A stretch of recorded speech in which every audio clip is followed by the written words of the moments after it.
What's up, Wednesday? Welcome back. Got Dave with us. Tom's on vacation.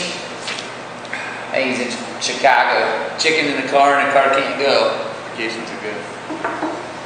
We're going to talk about trail running, talk about brewing some beer.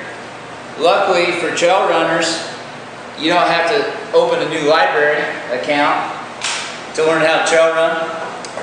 The nice thing about trail running is you really do it anywhere you want. You can do it on a golf course if they're not going to kick you off. You can do it in a grassy field at a park.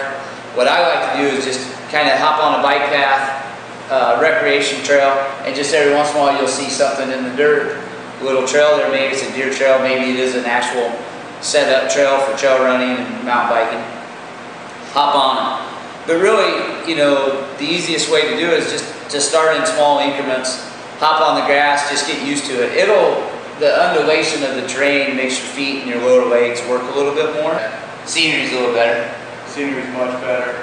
I think the miles, you know, the watch will tell you the miles click off slower. Right. But in your head, the miles can click off faster. Yeah. You're out there running, you're thinking about things, you're turning left, you're turning right, you're going over this route, and the next thing you know, you're 5 miles in. Yeah. So how do you get into it? Go to your local run shop, go to mountain biking, you know, go to a bike shop, ask them where the trails are. Check out the trails. A lot of places have trail running groups. We have a Monday run, we have an all women's Wednesday run, and get plugged into those and show up. The nice thing with doing with the group is you're not going to get lost because they'll help you find your way back. But it's fun to explore. It does make the time go by faster. And you don't need a lot of, you know, you get into triathlon, you got to get a bike, you get bike shoes, some goggles, a wetsuit, all this stuff. For trail running, you can really do it in all the stuff you already have. Now, if you're worried about your stuff getting dirty, maybe you don't want to do it. So do it in an old t-shirt and some brown, you know, hiking socks or something, whatever. And enjoy the challenge. You'll not only start to figure out if you can go longer and farther, but you'll pick harder trails that are hillier. Maybe you'll go on vacation and do some trail runs while you're out in Colorado in thin air. And you'll start to really enjoy the challenge of going higher, longer, farther, you know, and learning new routes. One rule of thumb, when you're running in a group on trails, space it out. The reason I talk so loud, I think, is I spent years running on trails with my buddies, but you can't run right up beside them because you don't then both get that nice single track foundation to run on. And you can't run right behind them because they'll jump over a log and you'll run right into it because you're not paying attention. So you got to space out a little bit and learn how to talk loud. It's not just because I'm old and hard of hearing. No, you got to yell back too. You got to yell back. You got to turn around and make sure when you turn around, you know. Yeah.